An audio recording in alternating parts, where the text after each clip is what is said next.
This segment is about weight shift as it pertains to single limb balance.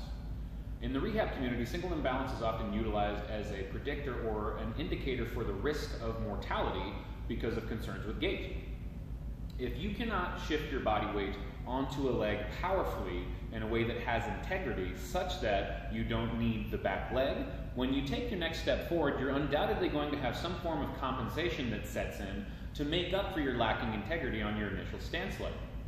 Now, when training the weight shift, there's typically two directional shifts I utilize when talking to patients or clients or anybody who will listen to me. And those two shifts are the lateral side-to-side shift and the sagittal front to back shift. Okay, now, when performing any one of these shifts, or anything generally, I highly recommend you do it in front of a mirror, or you can utilize your smartphone just to watch yourself do it either in the moment or after the moment just to analyze. The points of attention you should have while doing both of these weight shifts have to do with your foot, your knee, and your hip, but also where your spine is oriented by virtue of your nose. I'll get to that in a moment. Again, with the foot, you're going to make sure the arch doesn't collapse. You're also going to make sure that doesn't coincide with your knee staying caved in. And generally when you're doing these weight shifts, a lot of people have their hip go way too far outside of their leg, and that's kind of one of the reasons why the knee caves in to try to save you anyway. So let's start with the lateral shift. When you're performing a lateral shift, set yourself up with feet just outside of hips. Then shift your body weight onto the desired leg such that you'll find your heel is lifting off on the back leg and you'll find your nose is directly above your toes. Now when you are indeed in that position, you shouldn't need the other leg. Now, each of these things do about three sets of about 10 to 15 repetitions for endurance.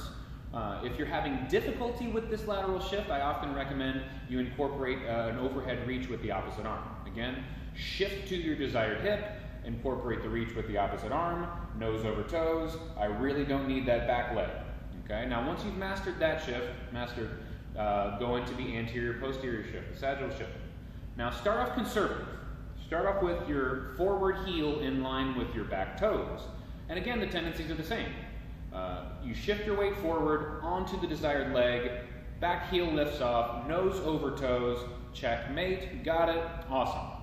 Now, there is a lot of value in just knowing how to hold your body on a leg outside of the risk of mortality that I mentioned earlier.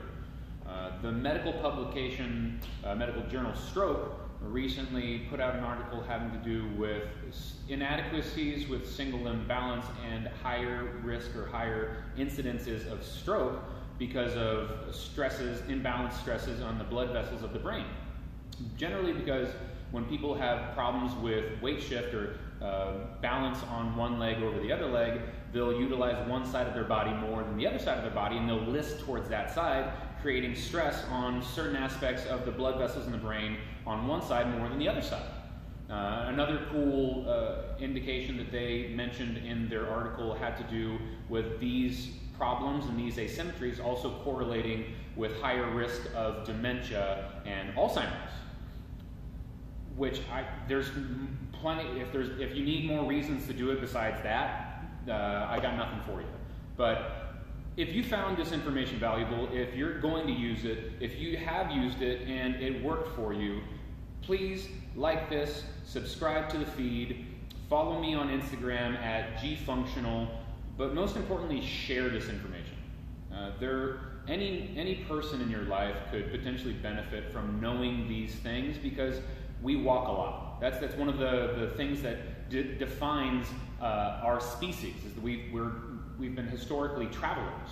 And as such, walking is one of the things that has shaped our structure, our biology, our musculoskeletal system more than any other behavior. Stay tuned for the next video that further develops these tendencies and involves a little bit more specific gait dynamics. Again, I've been Gary. Thank you for watching, and be well.